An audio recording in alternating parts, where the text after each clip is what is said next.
lebih menakjubkan lagi di dalam Al-Qur'anul Karim, Allah Subhanahu wa taala menceritakan tentang niat seseorang yang menginginkan menyimpan harta untuk keturunannya. Sampai 7 turunan harta yang disimpan itu tak dijumpai. Sehingga pada satu ketika harta itu akan terbongkar. Tapi kalau harta itu terbongkar, diketahui oleh orang kampung akan tahu ada harta, maka akan diambil oleh orang kampung dan dikongsi semua. Maka dalam hal ini tidak sampai kepada orang yang diniatkan oleh tuan punya harta untuk diberikan harta tersebut. Allah jaga itu harta untuk tidak diambil oleh orang kampung, dihantarkan Nabi Musa dan Nabi Khidir untuk bangun itu bangunan. Dalam surat apa? Al-Kahfi. Wa ammal jidaru fakana lighulamaini yatimaini fil madinati wa kana tahtahu kanzun lahuma wa kana abuhuma salihah. Adapun rumah yang dibangun oleh Khidir dan juga oleh Nabi Musa, fakana, rumah itu lighulamain, milik 2 orang anak yatimain, yatim.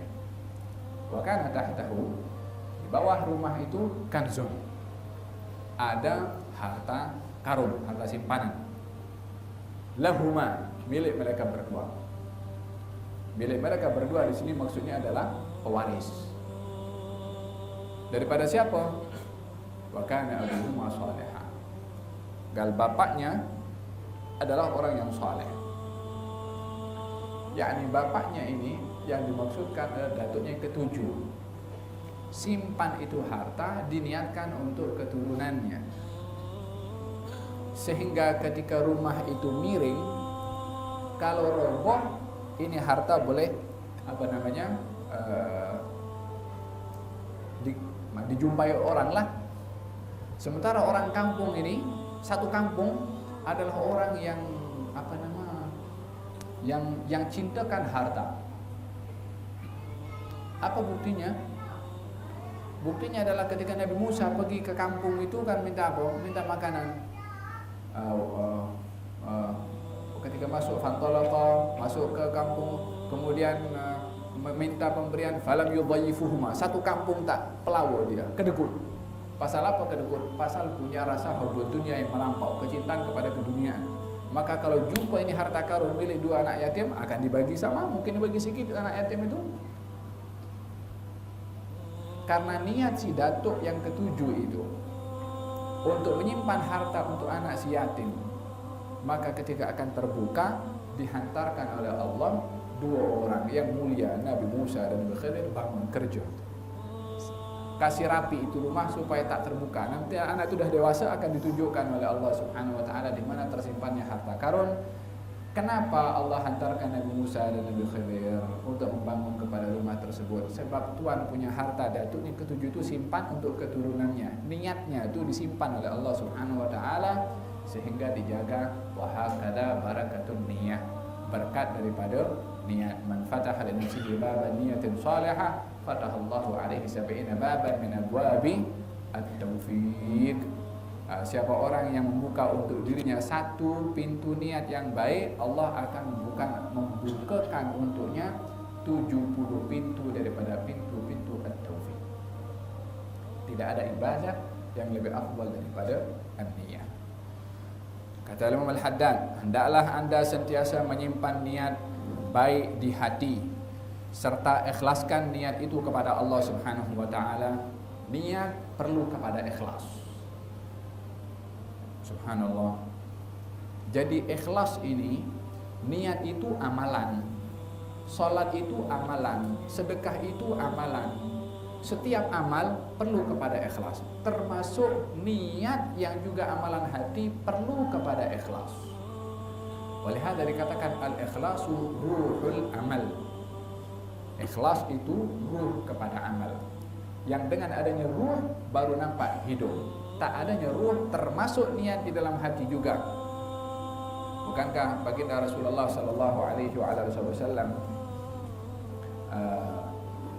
menceritakan tentang orang yang berjihad di jalan Allah Subhanahu wa taala dan kemudian dikatakan dia itu syahid, kata sahabat. Nabi mengatakan apa yang kamu tahu mengatakan dia itu syahid? Mungkin dia menyimpan niat yang tidak baik di dalamnya. Idan al-ikhlas, idan niat itu amal hati memerlukan kepada ikhlas. Bukan hanya salat saja, kita niat pun memerlukan kepada al-ikhlas. Wa ma umiru illa liya'budullaha mukhlishin. Apa itu arti ikhlas? Ifradul qasdi ila Allah. Menunggalkan maksud kepada Allah Subhanahu wa taala. Itu arti ikhlas dan itu bahagian daripada sahihnya amal. Hendaklah Anda sentiasa menyimpan niat baik di hati serta ikhlaskan niat itu kepada Allah Subhanahu wa taala. Qal ba'du salihin, qala Imam Syafi'i mengatakan apa? Katanya saya mengharap segala tulisan yang saya catat itu tidak satu pun yang dinisbahkan kepada saya. Andai semua yang saya tinggalkan itu yang daripada karangan-karangan Imam Al-Ghazali atau karangan Imam Syafi'i semuanya tidak dinisbahkan kepada dirinya, dinisbahkan kepada orang lain, tak apa. Karena khawatir kepada adamul ikhlas. Ba'du salihin yang pernah menulis banyak karangan buku. Siapa namanya itu?